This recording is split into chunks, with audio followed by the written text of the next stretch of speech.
to Ask Scott and Sean, Episode 7. Remember, if you guys want to see the questions before we answer them, open up the info section and you'll find timestamps for each individual question, so you have to sit through the ones you don't want to listen to. Awesome, right? We'll answer 5 questions for you guys. If you'd like to ask your own, please send us an email to questions@scotthermanfitness.com, and we'll add it to the list of questions we do every other week. So, first question is from Everly Okorji. Sometimes you don't know what exactly to do when you get to the gym, especially if you're new there. How do you organize workout routines? What do you do when and how many times a week? Well, it sounds like you might be a beginner. And if you're a beginner, you want to go to the gym, you want to start off doing like a 10-15 minute warm-up, and then you want to circuit train. And circuit training is doing a total body routine because you're probably just starting out, you want your muscles to get used to the gym. You don't want to go super intense yet because you, 1, don't want to hurt yourself, and 2, be so sore that you scare yourself away. What do you think? Yeah, I think that definitely don't be persuaded by, friends who may want to push you too soon into an intense workout that they like to do. Talk to your trainer, of course, when you go there, get your free session. Also, get curious, get acquainted with all the equipment, try stuff, read the directions, try to figure out how to use it. What I would recommend, or what we would recommend that you do, is a full body workout for at least 2 weeks. Try to do more sets with the upper body than you do, or the upper body, I mean the bigger body parts than you do with the smaller body parts. And, do it like that. I guess that answers that question. Don't be afraid to contact the trainers in the gym to ask them which machines are in fact a circuit. Some gyms may be set up a little differently than others. But yeah, take it easy. Jump on the Facebook community page if you guys need more help with setting up a circuit. And that's facebook.com/Scott Herman Fitness. Or you can jump on the Boom page, facebook.com/Boom Athletics. Next question is from Mikael Jiang. Do you really think the Abtronic machine works, or is it just pure nonsense? Also, have you or Sean ever tried one? I personally have never tried one. Sean, have you tried one? I have tried one a few years back, and it does shock you. It gives you a little shock. You'll feel if you turn it up high. It may work if you're already working out and doing a ab routine, but if you got a big belly to begin with, you got a big keg, it's not going to give you that 6 to 8 pack that you're looking for. So I think it does work within reason, but don't expect it to be the solution to all your problems as far as abs go by any means. Yeah, guys, you're going to get a better workout using my Ab Pillow Extreme workouts, okay? Because those are actually going to help you activate your abs, and you can put it on setting 2 and get a really nice hardcore workout for your abdominals. I personally would never want one. I don't see a use for one other than to just kind of sit down and think it's funny while I'm playing Xbox and my stomach's just zapping itself. You play Xbox. Yeah, I mean, hey, maybe it will work. I doubt it.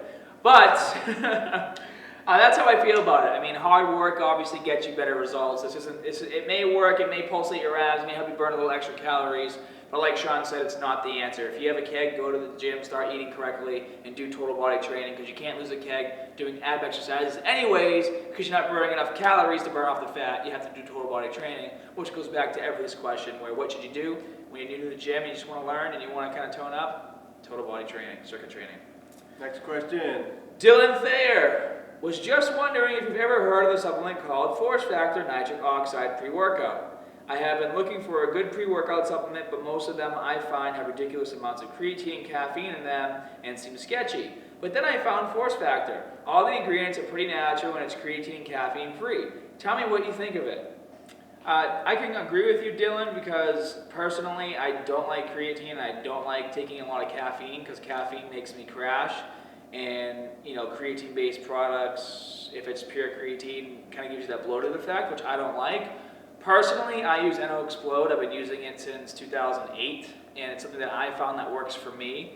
And it helps me get my workouts to be super intense. It also helps you with my focus when I'm working out. It gives me an incredible amount of energy, and allows me to tear it up in the gym, and I feel great after using it. It has a little bit of creatine in it, but it's not a creatine-based product, so it's not going to give you that bloated look. It's just going to help with energy.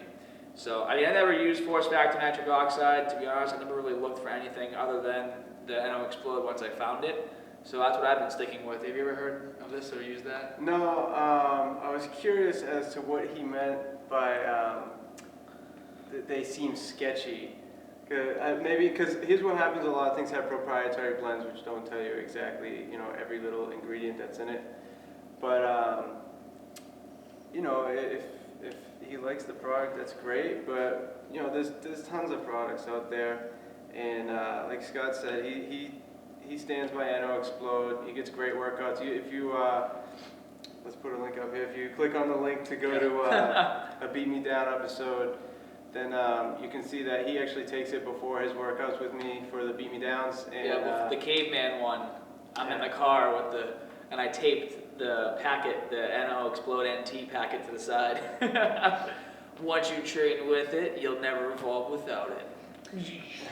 I don't know what he means also by the ridiculous amounts of creatine. I haven't seen really more than like 5 to 8 grams of creatine in a supplement. But either way, if it's something he likes, so be it. Yeah, I mean, that's why, guys, that's why I pursued, BSN to sponsor Scott Herman Fitness, is because I've been using their products for so long, and I found that worked best for me. I grew up, in a gym. I've tried every sort of product you can ever think of for energy, and this is something that I found to happen to work the best out of all of them, and that's why I recommend it. But you gotta find what works for you. If you want to check out the NO Explode stuff, check it out. If whatever works for you, works for you. This works for me. Sometimes Sean. We'll get more of it in the future. Awesome. We'll be trying that Synthesis 6 soon. Yeah, actually, get a nice bottle coming for you. The next person didn't leave his name, so all I have is his email, and it's seaoudmx@aol.com. Is it okay to get all of your protein from one source, for example, from whey protein or just chicken breast? Do you want me to go? Yes. Is that my question? You can get your protein from many, many sources, which I like to do. I like to get my protein from red meat, from chicken, from fish, from turkey, from any different type of game, and also from whey protein, casein protein as well. But you can try the chicken with the whey. A lot of people do that to stay lean because they can take the skin off their chicken and they can just have the whey protein. So if that works for you, that's fine. But like I said, I prefer to get my protein from many different sources. I agree with Sean. I also want you guys to know that you don't want to use whey protein as a meal replacement. Okay, you're also going to get a lot of the things from a chicken breast that you're not going to get from a whey protein shake. Personally, I take my whey protein after a workout because that's when your body wants the protein the most. And that's where I found that whey protein shakes help me the most. But I still want to have my meal. You want to make sure you're getting all those calories, and you want to make sure you're getting the fat and all the vitamins and minerals from like your chicken breast. If you're having it with like broccoli and pasta or whatever, you want to have actual meals throughout the day. You don't want to not have a meat because you're having a whey protein shake. And some people do that. They think, okay, I already had a whey protein shake. I don't have to have meat with my dinner. So don't think that. And if you're a vegetarian, there's a lot of different sources of protein for you as well out there. So don't think that you need to eat meat in order to get protein. A lot of different things. Yes. Yeah. Last question is from John. Hi, John. I want to build a lean and toned body and increase my strength at the same time. Should I lift heavy weights with 6 to 8 reps or weight that can challenge me with 12 to 15 reps? I don't mind gaining a little bit of muscle here and there as I am happy with my muscle size, but want to get the definition and be toned. Well, John, it's kind of hard to answer this question because you haven't really given us what your body type is, how old you are, how much you weigh, what your body fat is, all that good stuff. From the basis of your question, it kind of sounds like me when I was 15, 16 years old, where I didn't really care if I gained muscle like all at once. I didn't mind gaining it over time. I was more interested in just getting stronger. For me, what I found worked for my body was doing those super heavy sets of 6 to 8 reps, having a workout partner force those reps with me, doing things like isometric hold, which is basically if I'm trying to bench, say you want to bench 225 more than 6 times and you're having a hard time, do an isometric hold by holding like say 270 in the air for like 30 seconds. Then put the bar down, rip off the weights, go to 225, and you can bench it more because you're tricking your body and thinking it's stronger. So, I mean, there's a lot of different things you can do. That's what I recommend based on your question and how I feel about it because you didn't give us all the information we needed. What do you think, Sean? It's kind of a subjective question because we don't know you personally, we don't know your body type, we don't know who you are mentally and emotionally. But it's good to do 6 to 8 reps if you're a hard gainer, if you're like an ectomorph type person, generally speaking. Although if you're feeling good during your workout, don't be afraid to push yourself a little bit harder.